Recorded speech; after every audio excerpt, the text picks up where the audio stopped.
The Witness the World podcast represents the personal views of the host and guests at the time of recording. These views may change over time. The content here is for informational and entertainment purposes only. Any content here should not be construed as financial, medical, or any other type of professional advice. Please consult with a qualified practitioner should you require any professional advice.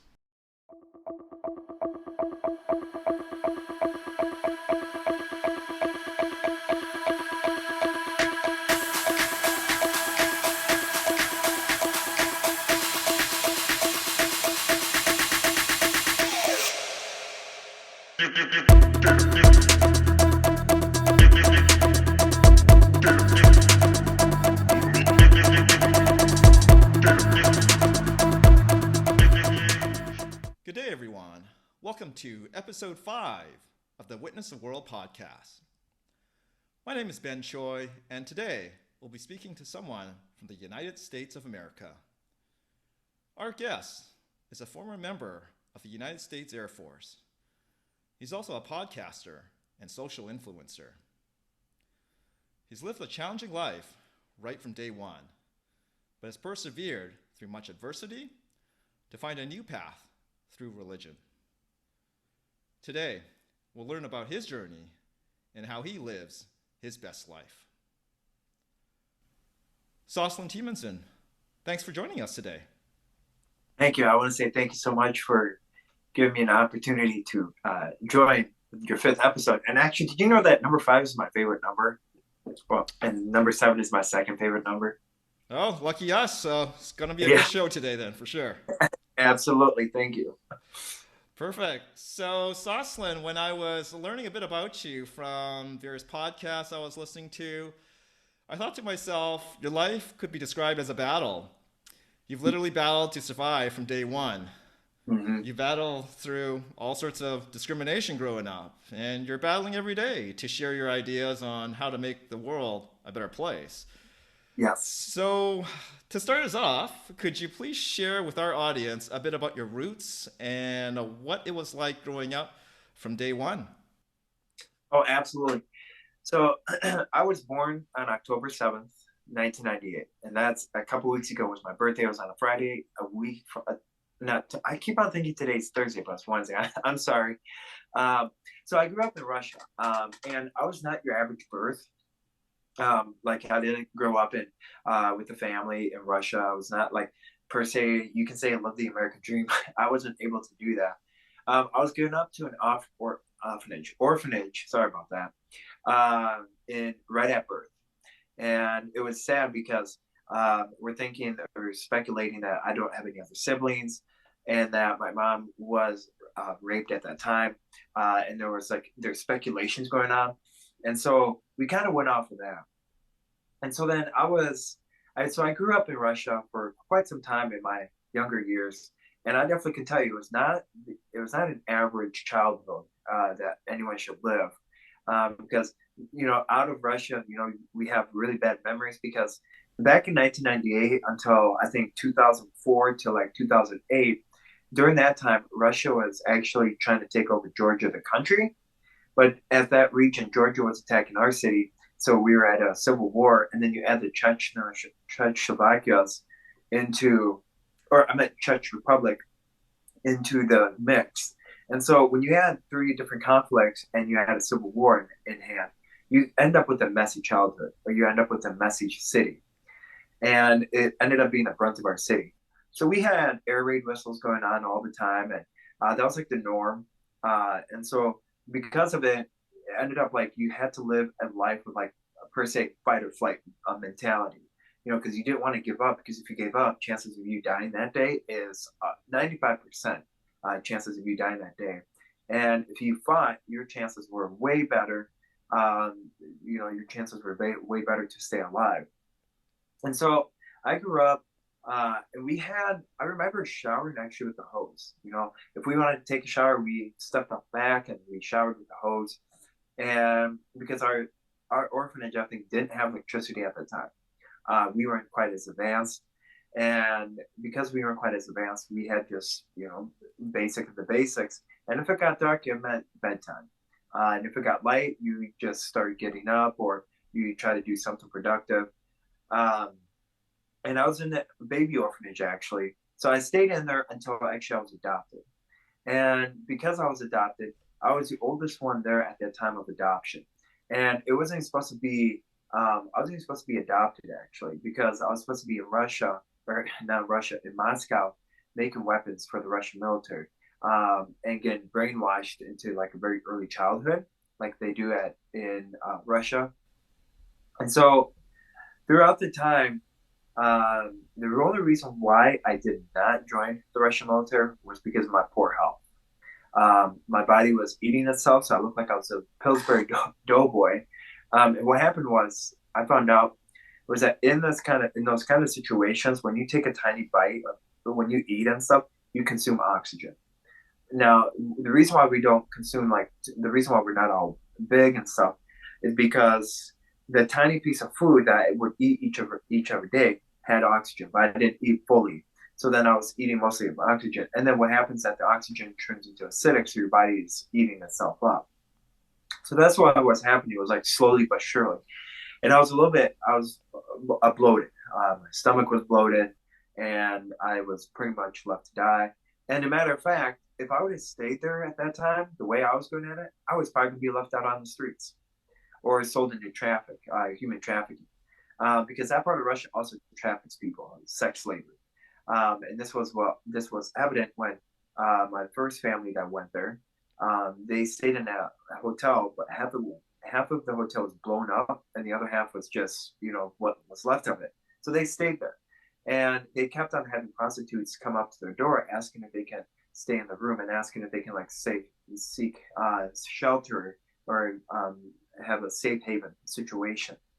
The sad part is that they didn't have enough room, and so it was a constant switch.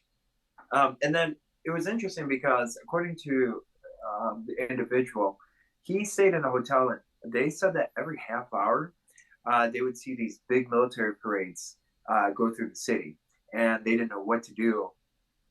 Well, besides turn everything off, and what they could turn off, and try to stay incognito.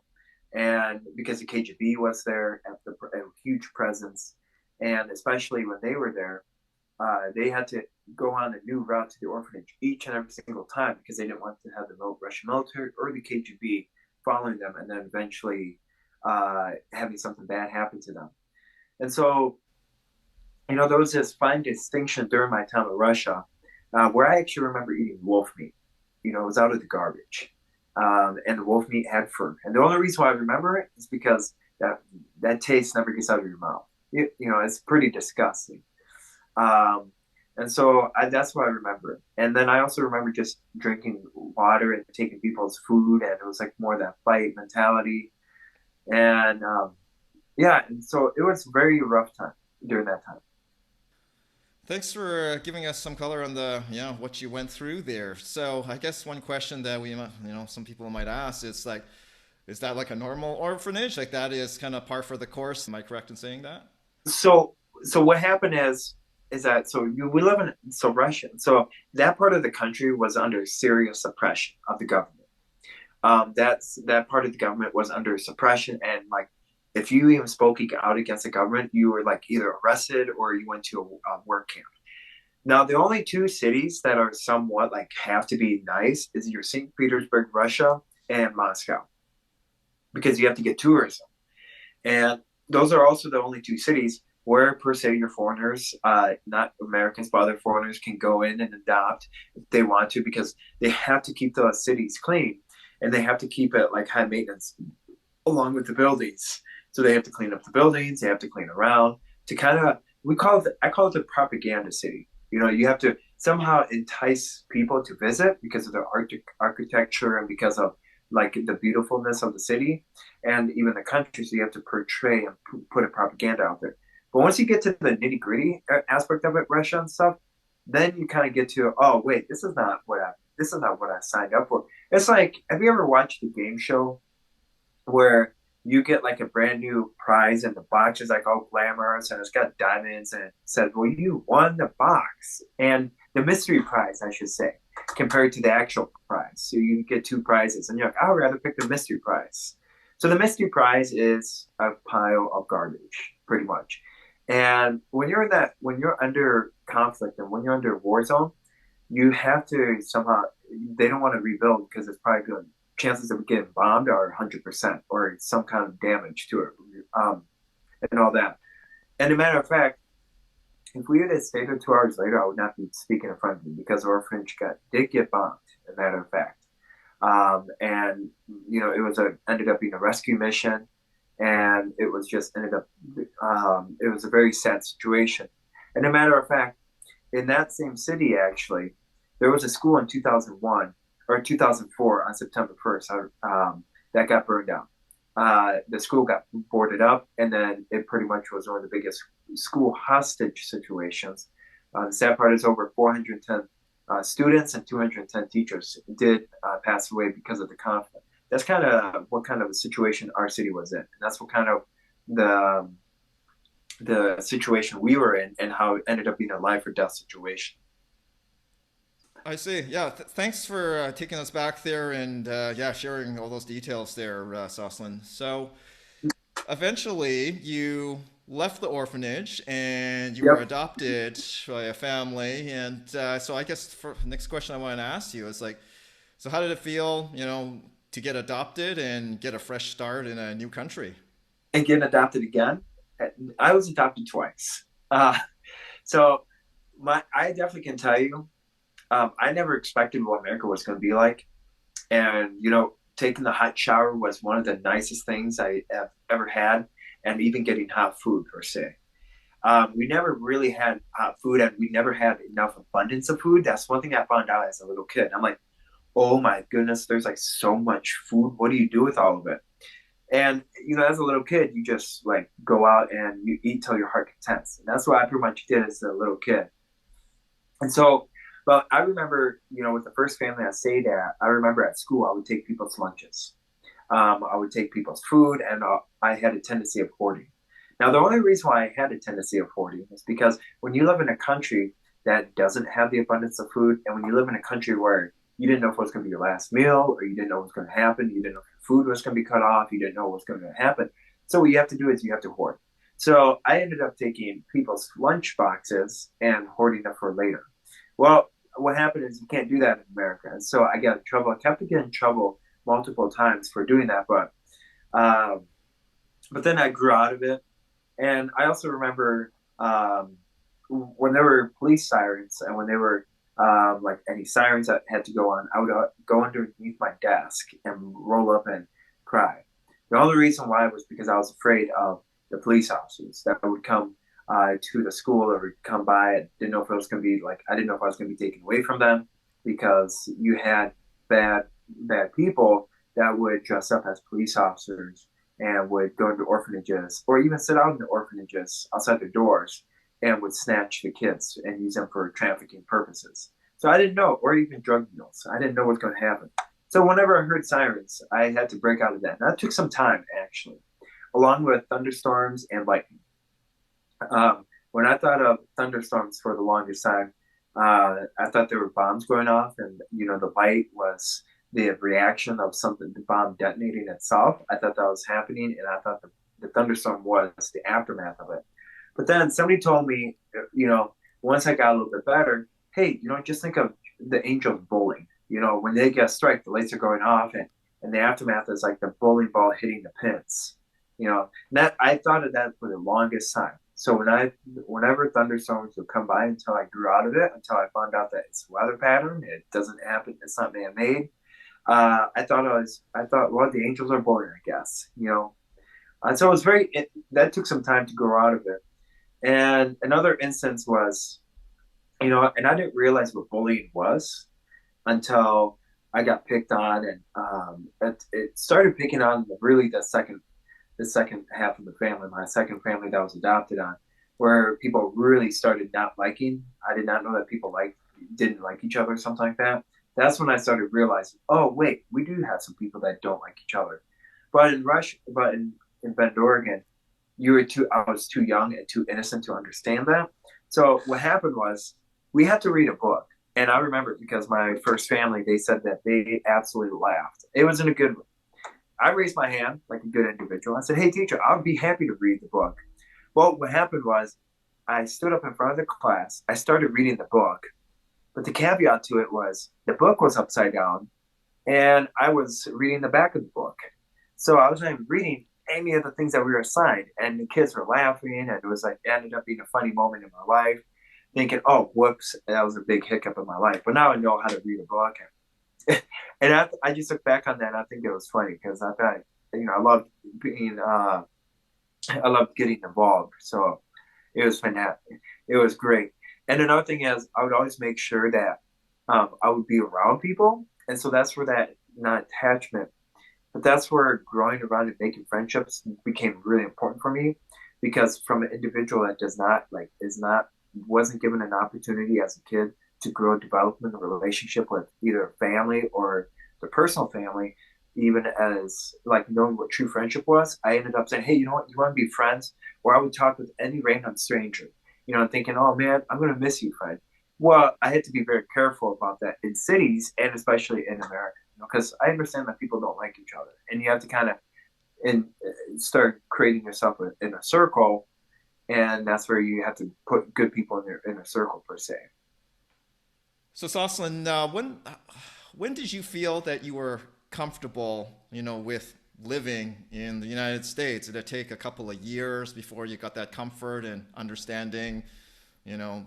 Things are more calm here. There's no like bombs going off. There's no wars happening right in your own neighborhood. And yeah, how long did it take for you to adjust and feel more comfortable? Well, it took me about, ooh, that's a good question. Well, it took me some time, because not only with the first family, so there's a big two different contrasts. So being adopted from the first time, our family traveled a lot when I was adopted the first time. And so since we traveled a lot, we didn't have enough time to like settle in. So like because they raised horses and they also raised motorcycles, so we were traveling all the time. Compared to the second family when I was adopted, which didn't really go well. We traveled a lot, but it was more of your summer travel, and it was more of like, okay, this is what we are. We have a strict schedule. This is what school is. This is like getting involved in sports. So I would have to say be with the first family about the second year into the being adopted the second time with the second family. So two, uh, second family, second year, and that's where I'm like, oh, okay. And I'm like, I want to get more involved because I want to have a busy life. And so that's where that getting more involved started happening. So you were, raised in very challenging circumstances in Russia, and you faced some discrimination here when you moved over to the USA, and then later on you were in the Army. You were in the Army Reserves and the Air Force, and you mentioned in some of the other podcasts that you face a lot of discrimination, and just wondering if you can, talk a little bit Oh, I'd be about happy that to. experience. Yeah. Well, so one thing I found out was when I was in high school and when I was like in grade school, like in Wisconsin and stuff, I got bullied because where I came from, but I didn't expect to have it that bad. I mean, I thought it was bad at that time, because I got beat up in the boys' bathroom, and and it was pretty bad. And so I remember because I got home and I got like my face was all beat up and stuff, and it was sad because I'm like, oh, okay, so I have to be careful. Even kids don't like each other, and so because of it, I had to be very careful of what was going on. I had to be careful of who to talk to and stuff. And then, and then when I was in high school, I started. So in sixth grade, I started doing cross country. I was dead last for I was dead last in every single race. Seventh grade, I was kind of mediocre, like middle pack and kind of last, but middle last, but middle. Eighth grade, I pretty much won majority of all my races. And throughout high school, I sat on varsity for cross country. But then but it's that willingness to fight. It's that willingness to not give up. Because, I set a goal. I'm like, you know what? I want to win a race. But how am I going to win a race if I'm just content with what I have? How am I going to win a race if I'm going to be content of, oh man, this is like, oh, okay, well, you get discouraged when you're last. No one wants to be last. No one asks to be last. I didn't ask to be last. So I'm like, okay, I don't want to be last. I don't want to be that individual. I'm going to work my tail end off to win another race, to get like up in the numbers. And that's where it worked in to be, that's why I kind of put that kind of mentality. And that's where I sat on varsity for 4 years. With the class presidency, I ran for class president not once, not twice, but 5 times. The fifth time I won. And the only reason why I think the only reason why I won that fifth time was because my persistence of fighting, my persistence of, okay, you know what? I lost the first time. Okay, let's get back up and continue on. Let's try another time. Second loss the second time. Okay, let's try to figure out what I can do to work and improve myself. Perfect. And the fifth time I won, with, and now it was by big number and stuff. And it was that persistency and the willingness to not give up. Because if I would have given up on my goals of like certain goals I made, I would not be here. Because I look back on my experience and what I had in Russia. I look back on my experience, what I had throughout my life, some of the illnesses I have. If I would have just said, "Oh man, I should give up," because man, this is too hard, or I got discouraged, man, because I lost by like a slim amount of numbers, by a slim amount of votes. Man, I'm not going to try that again. Well, I did, and I'm like, you know what? Let's get back up and pull your bootstraps, and then here we go. So with the Army Reserves, jumping forward, we all turned 18. I turned 18, and I was in the rebellion stage, I could say, at that time of my life. And what happened was, I'm like, okay, you know what? I told my parents, I said, hey, you know what? I'm going to go for a drive. Well, they didn't know I was going to go straight to the recruiter's office in Bearville, Wisconsin, to join the Army Reserves DEP program, which is delayed entry program. And so what happened was, I joined, and then I came home, and I never saw so much disappointment in their faces when I said, hey, I am proud. You gave them a bumper sticker. Proud parent of a soldier. Now, you want to talk about disappointment? That was a disappointment of their life. Because first of all, I never talked it over with them. Second of all, I did out of spite. Number two, number three, I thought I could do anything I wanted when I was 18. I was mistakenly wrong. And number four, I thought that once you turn 18, your parents no longer control you. You don't have to listen to your parents. But then I realized it actually took me till March to realize I messed up. And to swallow the pride. It took me 4 months to realize, hey, you know what? I need help. This is not the thing I signed up for. I'm not ready for this. This was a very immature act. This was a bullheaded act. And that, what? I told my parents, hey, I'm sorry for what I did. I'm sorry for letting you down.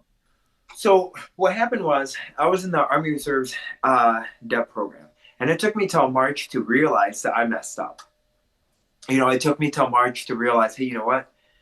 Because of the bullying got bad, because I got called, because people were upset, because the election just happened, and I was, they were unhappy about it, and I said, okay, you know what? I don't like the bullying, I don't like the harassment, I don't like any of it. So I asked my dad, I'm like, I need your help. I'm so sorry, I'm not ready to go into the service. Clearly I wasn't, because I was miserable. And so I was later taken out. I later stepped aside, and so I later ended my service with the Army Reserves DEP program.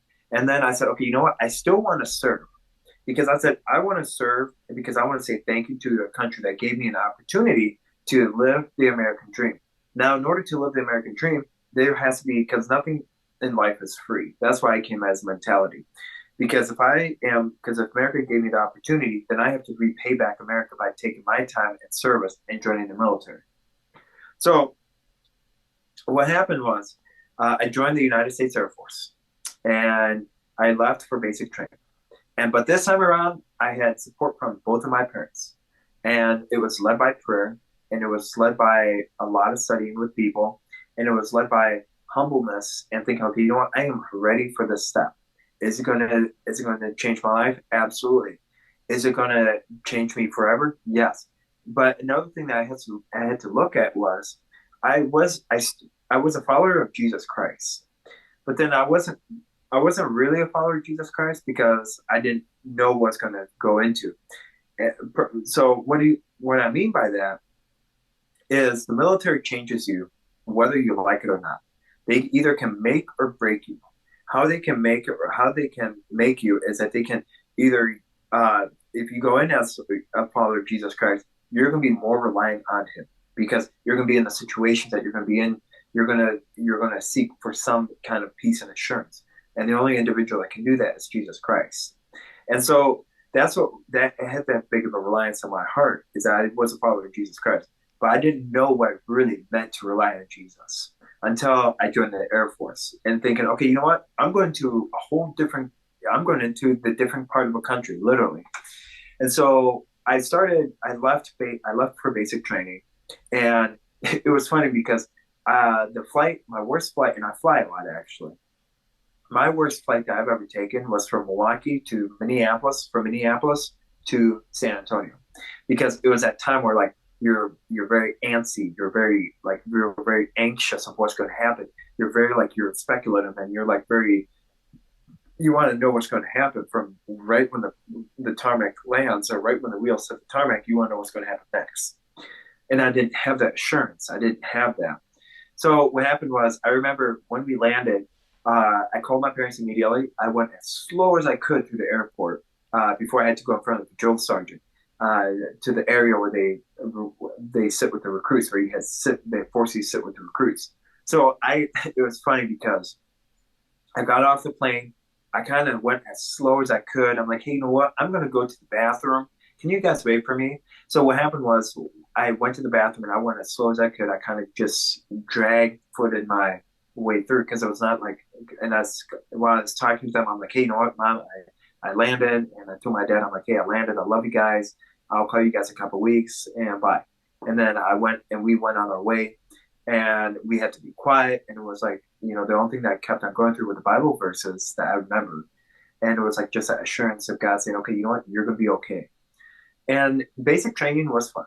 I started a men's Bible group, a prayer group, after 9 o'clock, which 9 o'clock was lights off.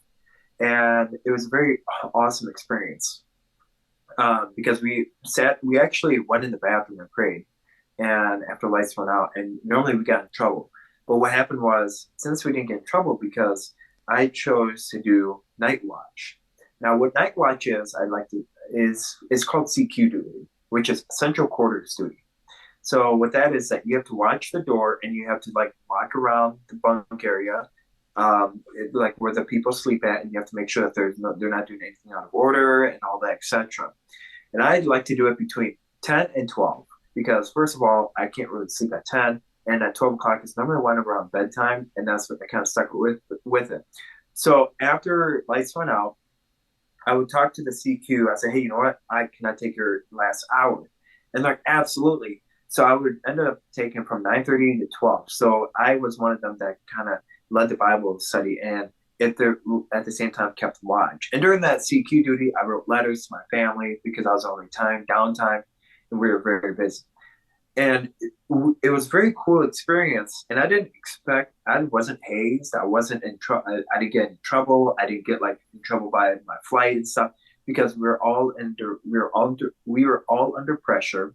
All of us were. All of us had to work as a team, and all of us had to reach a goal, which was graduating from basic training.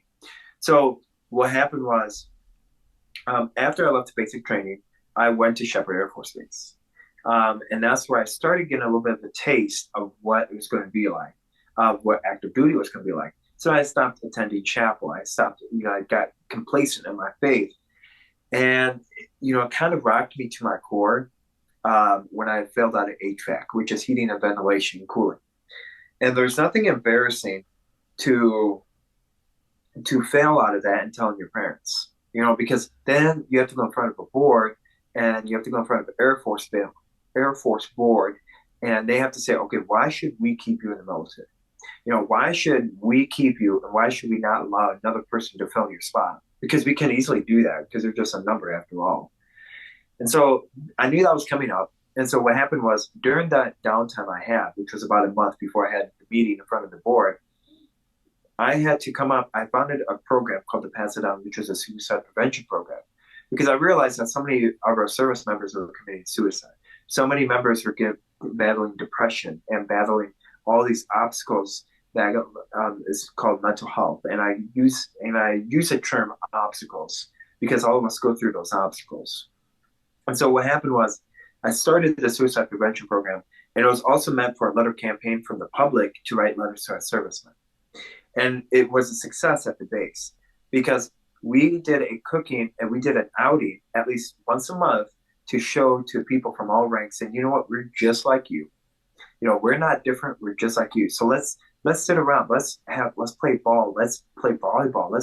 Let's do something that we love and we have something in common. And so, you know, with that, it was very interesting because you got to see members from all different ranks partake, and it was like a family atmosphere. You know, we had a cookout, we had live music, and it was fantastic.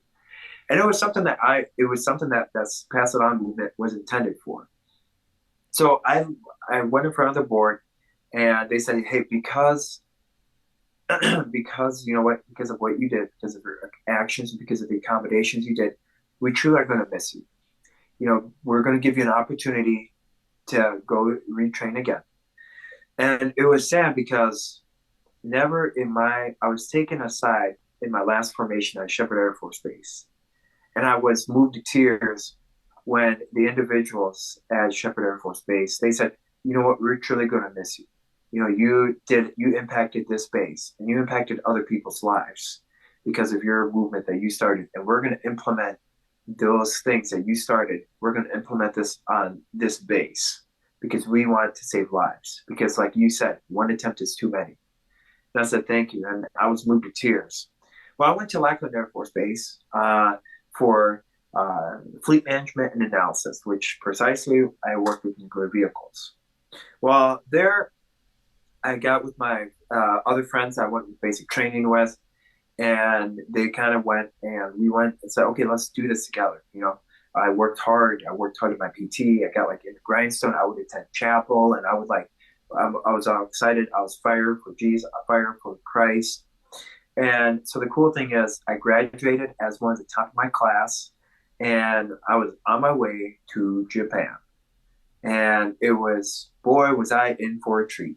And they said, you're going to love Japan. You're going to absolutely love it. You're going to love the base. I said, fantastic. You know, what a wonderful opportunity I'm given. Because not a lot of people have an opportunity to go to Japan. And the whole irony of the whole thing was I ended up signed up for Minot, North Dakota, which is in the middle of nowhere. And normally a lot of people dreaded getting that base. Somehow I said I chose the base that no one likes because I'm an outdoors guy. I love the outdoors. I love partaking in outdoor activities. And plus I also have family of mine. I have family of mine in North Dakota.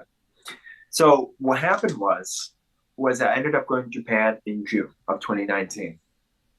And things changed a big time. That's where I got bullied heavily started.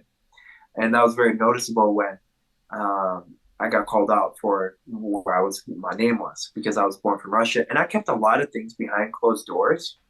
And a lot of people ask, where does your name come from? You know, I said, well, I was adopted from Russia. But when you go to a new base, people already know who you are because of your name. They already have your records. They already know who you are. And so it was a very awful experience. Work environment was absolutely toxic. It was so toxic that you can, if you had a plastic knife, you could cut the toxicity in our flight and in our squadron. And I came in there at a very bad time for the squadron. That week when I flew into Tokyo, Japan, we had 6 suicides at the squadron. And at that point, that first formation that I stood up at, or I was at, the first sergeant came up and said, for the love of God, if you guys are going to commit suicide, can you do it in the girls' or the guys' bathroom? Because it's easier for us to clean up and it's easier for us for the hazmat suit. He's like, I don't want to be calling the hazmat suit 6 times this week. Just do it, you know. And then he had that chalan. It was very condescending and very rude. And so I said, okay, you know what? There is a problem. I'm going to try to fix it. I'm going to try to mitigate it. So I started the suicide prevention program again, and the base commander loved it. Who didn't love it was my squad, and they made sure they didn't like it. And when the first letters started coming in, I gave to my first sergeant, the one that said, for the love of God, do this and stuff. And he's like, here's his exact words. He's like, what the hell is this? And I'm like, well, it's a letter for you, sir. You know, thank you card, because it's saying that you care, you know, as people care about you besides other people. the public cares about you. It's like if this is about the whole suicide garbage that you're starting on base that's trying to overthrow this country, I'm not interested.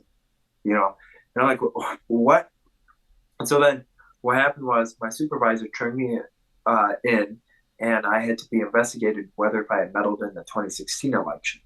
So you spent over $3.2 million of our taxpayers went into whether if I had anything to do with the 2016 election.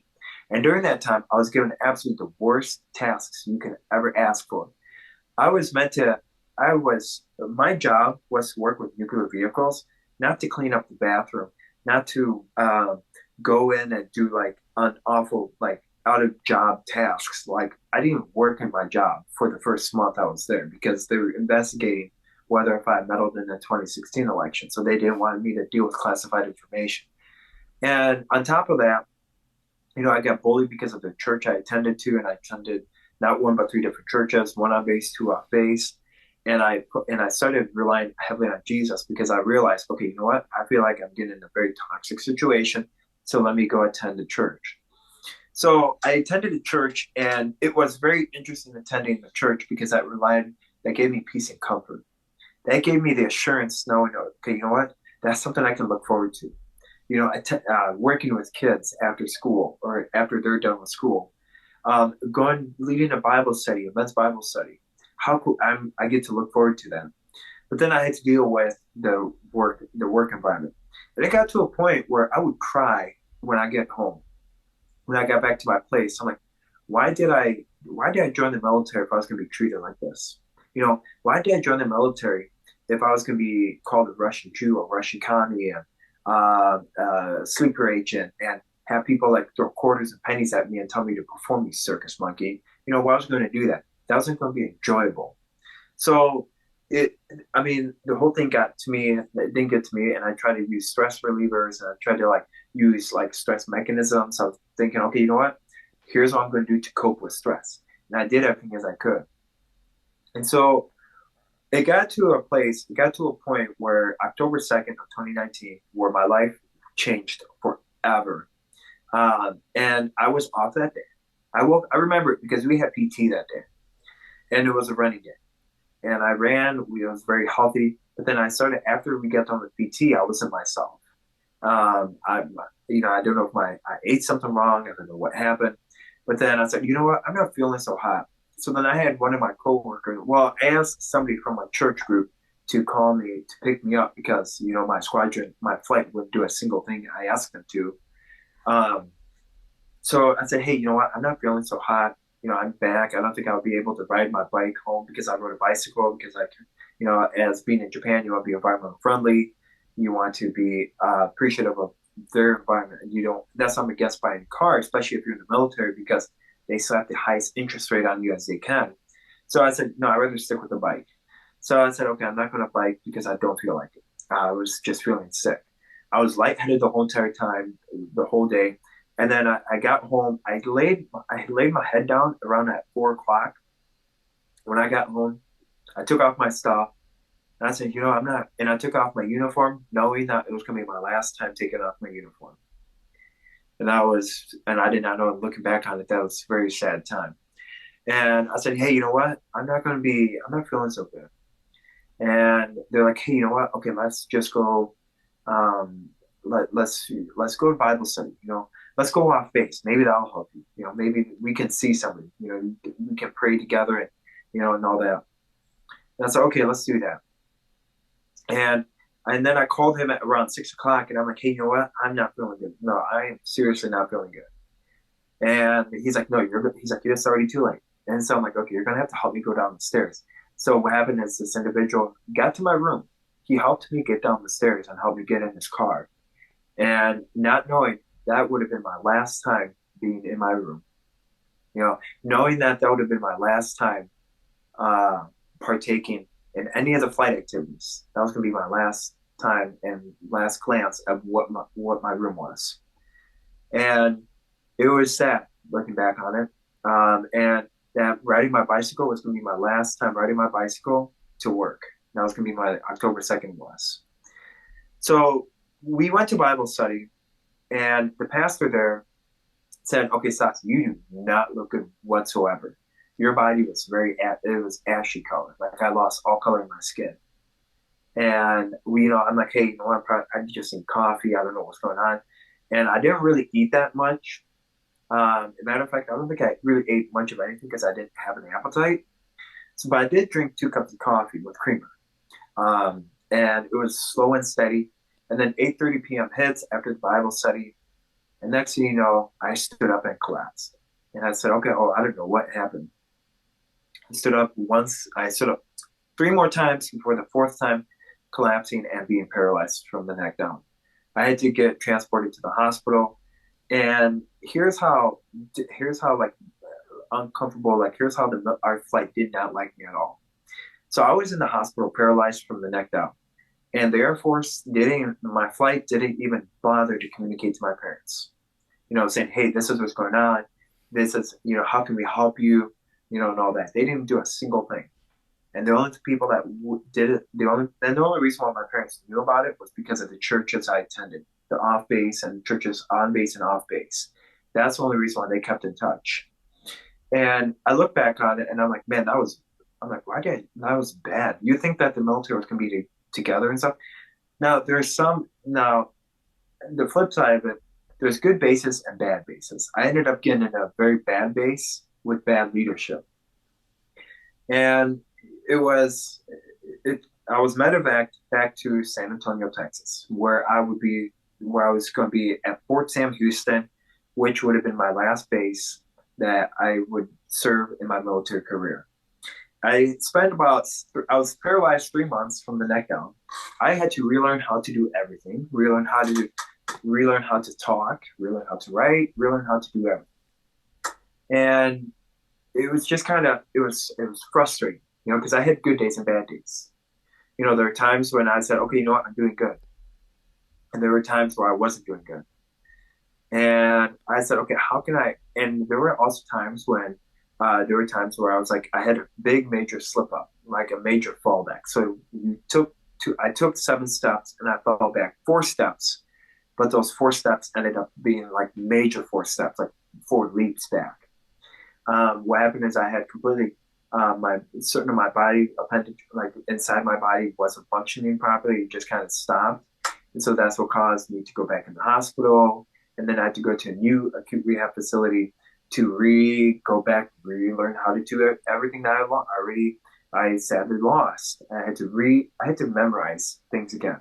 I had to learn what my name was because I didn't understand what my name was. I didn't know where I was. I didn't know what was going on and all that. And so it was very interesting. And I spent about 3 months in that acute rehab facility. And then I went to outpatient. Once I started learning how to do everything else, I went to outpatient. And so it was interesting during that outpatient because that's when I started figuring out, like, okay, what can I do to impact somebody's life? Did they ever get to the bottom of like what caused your, paralysis and all your different conditions? Did you ever find out like what was the root issue? So the interesting part is, so I have to be very conscientious of YouTube because YouTube does. So I have to be very conscientious of YouTube and what I say because if it's going to be on YouTube. So I'm going to say, so in Japan, when we have to go to Japan, we have to drink different kind of apple juice. There's grape apple juice and stuff. And what happened was I waited till Japan to drink like the grape apple juice, which I don't like. So because of the grape apple juice, they're thinking that's what the adverse reaction was. But then they slapped it on because the Air Force, they don't want to hold accountability. Then they said, hey, you know what? You have FND, which is functional neurological disorder. But the caveat to it is that if you have functional neurological disorder, you can figure out, you can say, okay, you know what? There's people that, if you're in a stressful situation, your body shuts down on you. But the reason why they think that they slapped it on there is because they don't want to hold accountability and they don't want to be held accountable for what might have happened with that grape apple juice, of ingesting that grape apple juice and thinking, okay, maybe that would have been the reaction because other people had the same reaction, not just me. There were other people that had but I had one of the most serious adverse reaction to it. It was anthrax apple juice. When they came out the new anthrax, new anthrax thing, new anthrax apple juice.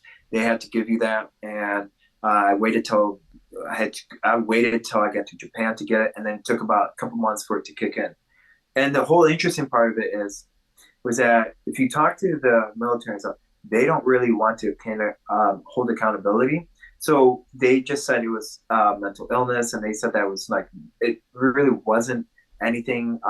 They don't really know what was besides FND, which is functional neurological disorder, and that's the only thing that you can come up with, and it's something brand new. And it's something that they can't come up with it if they don't want to take responsibility. They slap you with on it. They slap you with it. They also slapped me with bipolar 2, and anxiety, and a couple other things. And it's, I think they're kind of cheap shots. They're also kind of thinking, well, you know what? We have to get you out of the military somehow, so we got to come up with more diagnosis. Because if you look at it, and I stated this about the whole bipolar situation, I know people that are bipolar. My dad works in ministry, and I work in ministry as well. I know what it's like encountering them. I do not have bipolar. No offense. Because each and every single one of us has reactions. And it was the hardest thing explaining that to them. And what happened was, I even had to overcome. Now, I even had to overcome going through and finding, not charges, but finding evidence to say, you know what? Here's what this is. Why can I do this? Why are you getting me out of the military? Here's what I'm allowed to do. I'm already better. I'm already healthy and stuff. What I found out was that they just ended up trying to remove me from the military. And the whole irony of it was that they try to remove me from the military. I'm still they had to retire me. Therefore there's certain benefits that veterans are accepted to and stuff we can get and stuff. So that's the whole irony of it. They tried to slap me with a dishonorable discharge, but instead they gave me a medical honorable discharge. And that's how it shows you not only the squadron from before. My squadron in Japan is the one that sent in all the paperwork and did everything else they could to get me out of the military. And so that's the kind of hazing and bullying I received. And the whole thing is that when somebody says, we want you out of the military or we'll find a way, and the whole picture kind of ended up was kind of clicked in, the puzzles went into piece when somebody asked you, when an Air Force FBI asked you what you did on election day, and what you did on why did you get up, or when one of the question was, why did you have to vote on election day? Or another question is, well, you didn't have to come to America, did you? You could have came to another country. How sick is that? When you think about it, I mean, to me, it just blows my mind. We have that kind of mentality in our military. So, Soslan, let's pivot to a different topic. From one podcaster to another, could you tell me a little bit about the podcast that you started? I started a podcast called Remember God Loves You, and I'll meet at the finish line, because life is like a race, and because the reason why I say life is like a race, because as a cross-country runner, we're on an individual path that God has set for you. Once we get on that path that God has set for you, we get to cross the finish line. But there's two different prizes that we're going to receive. There's either heaven or hell. So I wanted to make sure that through this video podcast, so I started on Facebook. I never expected of anything.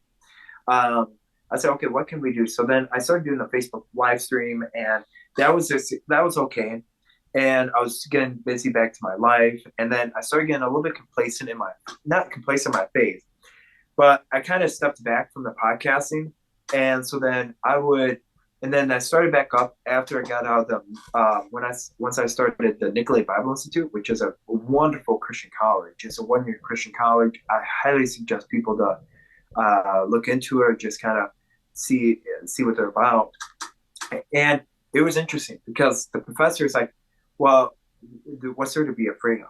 You're either going to be a testimony to the people, or you're going to be like lukewarm for relationship with Jesus. So I didn't really know what the lukewarm was, and I had to drink lukewarm water, and that was not the best. I wanted to drink that hot water where I was fired for Jesus. So then I revamped. I did a redo on my video podcast, and I kicked back on Facebook. Well, I was back on Facebook. I said, "Hey, this is what I'm about." Started my ministry a little bit, and then what happened was this year, February 25th, when Facebook said we are no longer allowing you to do video podcasts. We're no longer allowed. We're not going to give you that ability anymore. I'm like, why is that? They're like, well, it's because you're from Russia. And I'm like, excuse me? And like, yeah, they're like, we don't want. They stated themselves like we want to limit the amount of Russian individuals' content, and we want to limit them.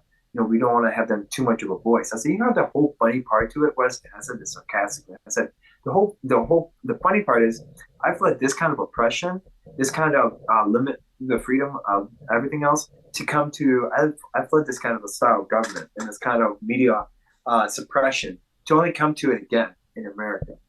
And I said, we are at a point where it's coming to it again. And so then that's where I started on Spotify again. I reached out to Spotify.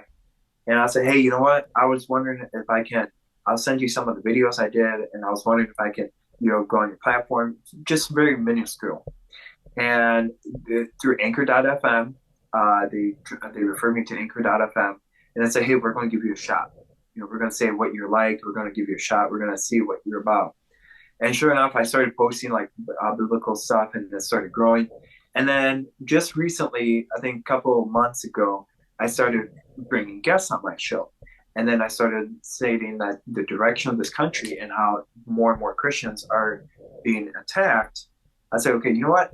Maybe we have to save this country. Maybe we have to fight for freedom. And that's where I'm at now, fighting for freedom.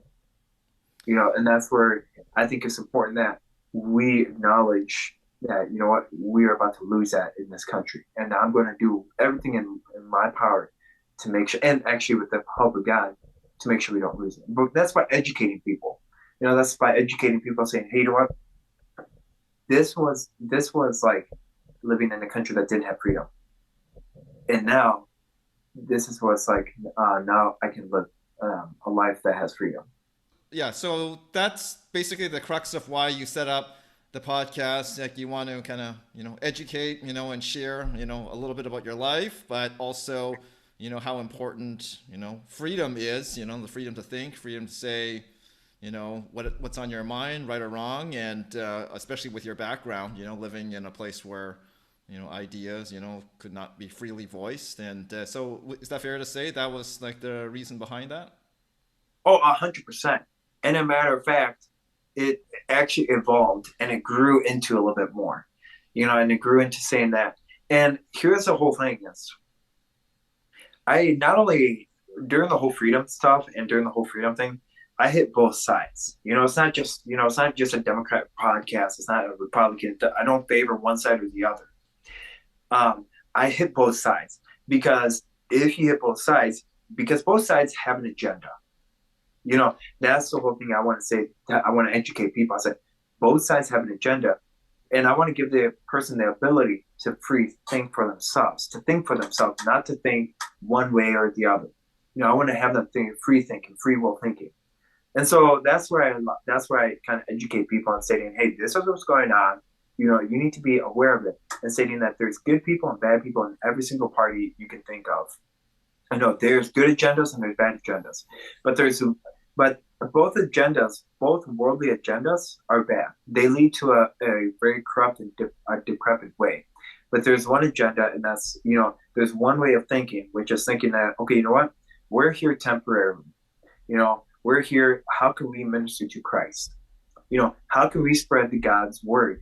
And what can we do with it? And when people are being arrested, for instance, when a pastor was arrested in Canada and in America, and the government is attacking the church, what are we supposed to do? We're not supposed to sit on our hands and wait for something bad to happen at our front door. We have to be aware of it. We have to do something before it's too late. Thanks for sharing that, Soslan. I just wondered if we could actually like circle back to the military thing just to kind of wrap that up a little bit. If I could Oh, just absolutely. ask, yeah, just ask you, one thing here. So, I mean, there's been a lot of challenges with the military, and I mean, like, there's a lot of negatives, but you were able to, see the good in there, where people took some of your ideas. You started those different, suicide prevention groups and different things, and you were able to see that, it wasn't necessarily like all military bases are bad or commanders. I mean, squadron leaders. I mean, you've had some good experiences too. So Yes. since you have seen, both sides of it, just wondering what can be done to, improve the, military as like an institution itself, and kind of like what are some solutions? Do you have anything? Yeah, maybe you can like some easy wins, and then maybe like the larger, situation that's going to take a little bit longer time to fix. But just wondering what your thoughts are. Oh, absolutely. One thing that I have to say is, well, one major one is that, I feel like that the military has, I feel like that the military has instilled thinking that, well, I've been in here so I can treat you that way. The belittling mentality. It all happens about every rank. There's a certain rank where there's a certain rank where you hit, like, I think it's a staff sergeant. No, it's a senior airman to a staff sergeant. There's between those two ranks where your brain switches off and on, thinking, oh, okay, maybe I can berate that individual, so I can be nice to that individual, or maybe I can give that person unnecessary consequences for minor infractions, so I can do that. Or maybe if I put them down a little bit more and thinking that, hey, you know what, I've been in longer and I'm better than you are, well, then I can get somewhere. Then I can look good in them in other eyes. Or another thing is, a lot of people join organizations in the military because when you're in the military now, in order to get promotion, you have to go in front of a board. And when you go in front of a board, you have to have what organizations you were in, how did you impact the organization, and all that. Well, I definitely can tell you, if you like, I had this happen because people joined on my suicide prevention program, and I removed people quicker than you can think of, quicker than you could blink your eyes. Because if I saw the way that, if you join just to make sure that you had good promotion status, if you join so you can put that on your resume and stuff, I said, no, you're doing it for the bad reasons. If you're in it to like make sure that, hey, you know what, I want to get somewhere in my life or do a personal agenda, you're in it for the bad reasons. You're not going to make an impact where people are going to see through you right away. And that happens a lot in the military of all spectrums. Where somebody joins in to say like, um, where somebody joins in and says, "Hey, you know what? I'm doing this for an airman. Hey, hashtag help the military. Hashtag we love the troops." Well, you're doing it for the bad reasons. You're doing it so you can get accommodations. You're doing it so you can get letter of appreciation. That's a way of sick thinking. And see, if we can take that kind of a mentality away, if we can say, "Hey, you know what? Let's take that away." Let's have a mentality of thinking, you know what, you were once an airman. You were once scared out of your life when you joined the military. What changed? And how can we? And so, what I want you to do is, how are you going to make your attitude better? How are you going to like help your brother and sister in arms? It doesn't matter what rank you are, because are you going to stop and listen when somebody comes up to you and says, "Hey, can I talk to you?" I've had so many instances where airmen comes up to either their, per se, the platoon leader or their drill sergeant and say, "Hey, you know what, can I talk to you?" You know, and either their drill sergeant's like, "Well, you have 2 minutes," or "No, this, why are you talking to me?" That kind of mentality. And by the time it's too late because they've already committed suicide. That's what kind of mentality is thinking that, because of their ranks and, well, I'm too busy for you. You got to break that down, because we're all people after all. I don't know if that answered the question or not, bro. I don't know if there is an answer. I guess that's the thing, right? So, if we had all the answers, I'm sure suicides would be down quite a bit, and things would be better. So I think it's important that we still keep asking the questions, and Yep. everybody keep raising them, all And levels. accountability. Accountability, absolutely, Huge. right? Yeah. Yeah. And So I guess the thing is, it's like I mean, you've been through, the military, a couple of different areas, the Army Reserves and also Air Force. And if you ran across, some random person and maybe a friend and, they were talking about they were interested in joining, like what would you say to them and what kind of advice would you give them? Oh, I get that actually all the time. Um, I would say if an individual, so what I tell people, I'm like, you know what? I don't think the military, I said the military is not like what it used to be, you know, and it's changed a lot. And so I would tell people, I'm like, you know what? If you want to like experience, like, I don't sugarcoat things. So I said, if you really want it, like I said, if you're gonna have a person of faith join the military, I said, you better get ready to get like a live. You better get ready, and you better find a church quicker than a jackrabbit on Christmas Day or on opening season, because they will go after you if you're a believer. So you better get yourself in, and you better make sure that you are firm in your faith, because if you're not, you will be in a world of hurt, and you will be exposed, and it will be pretty bad. And I would say that if you're going to join the military, make sure that you're firm in your faith with God, or you are firm. Because if not, it's going to be a miserable time, because you're going to live a life and you're going to be looking for something, and you're going to be thinking you're going to get into something. You're going to say, okay, is this good enough? Am I going to find the right people? Well, I found a group of people that drink alcohol. Okay, I'll join in, so I'll start drinking with them. So I would have to say, find the individuals if you're going to join the military. Find a group that is got faith based. Find a church on base to partake in to activities, so you can have release some steam afterwards, and as well as make sure that you get ready for your feelings to get hurt. Make sure that not to get hurt, but make sure that whatever, you don't take things to heart. You don't take your name. They butcher your name, or they think that you're not doing good enough, and they think that you're not worth like the time and day. You make sure you have to put in that tough skin, because if not, that will eat you alive. And I've seen it happen with my own eyes. I've seen it actually happen where we had three guys in our squadron that graduated from Harvard. Well, one of them graduated from Harvard, and he went to join the military. And he was later sent home because he couldn't handle the pressure. He couldn't handle like. He actually, before we kind of conclude, I went with him to the Master Sergeant Rogers' office. That was his name. And he's like, "Hey, can you come with me? Because we had a buddy system." I'm like, "Absolutely." So I stood out the room, and he's like, "Sir, your harsh words are offending me, and there's no safe space for here, so I'm feeling hurt." And clearly, that was a bad idea. That was his bodyguard or his buddy system, because we had to move Texas, so we had to do 3 miles, we had to do 150 push-ups, and then we had to do extra duty. Dish crew, or KP, which is kitchen patrol or kitchen duty. That was a very bad idea. So if you're not ready, like mentally, then I wouldn't join. If you think that you're ready to mentally, if you think that you are capable and mentally capable, and to handle the beef, and to handle the criticism, to handle the verbal abuse per se, then you're ready to join. Thanks for those candid thoughts and sharing that advice. Hopefully, that Yes. will resonate with somebody out there, kind of, on the fence whether to join. And so, yeah, hopefully that helps somebody out there. So I just want to pivot to, what you're doing today. Now you're in, I guess, the new phase of your life, I guess, if you want to say. You're post-military, yeah, so like what's on the docket for you on a day-to-day basis, and what are you working toward personally and professionally? So I'm furthering my podcasting. I recently got accepted on, well, not accepted, but Audible, Amazon Music, and others, bigger podcasting sites decided to put my podcast on the platform.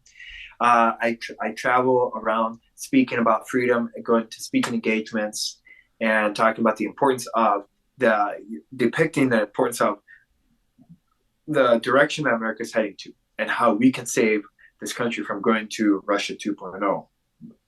And I also got accepted at Oak Hills Seminary School in Bemidji, Minnesota, and to study for pastoral ministry.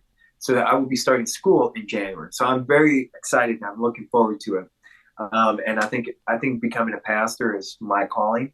because I love to see lives being changed. I love to like talk to people that have been through a tough situation that made it out of per se made it out alive, but didn't lose their faith. I love to see lives changed and how before they used to live like a wicked life, and now they are living a life that is godly. They're living a life that is honoring, and they're no longer alcoholics. They're no longer addicted to anything. They're a brand new person. I just love that. And that's why I want to go into pastoral ministry, because I want to help people with those kind of situations. Thanks for sharing that, No Soslan. problem. Yeah, No problem. sounds like you've gone through quite the transformation and evolution over actually quite a very short time in life. In Quite 24 years. Yes. So, it's quite a lot. yes. So I just want to ask you, I guess next, what are one or two of the inspirations of life, the things that have inspired, or people that have inspired you to be who you are now? Like, could you like share a little bit about what are the top two things that have inspired you? Oh, so the top two things that inspired me um, would have to be um, fighting for, like, if you have a goal, you have to achieve it. And if you have a goal, you have to find a way to persevere through it.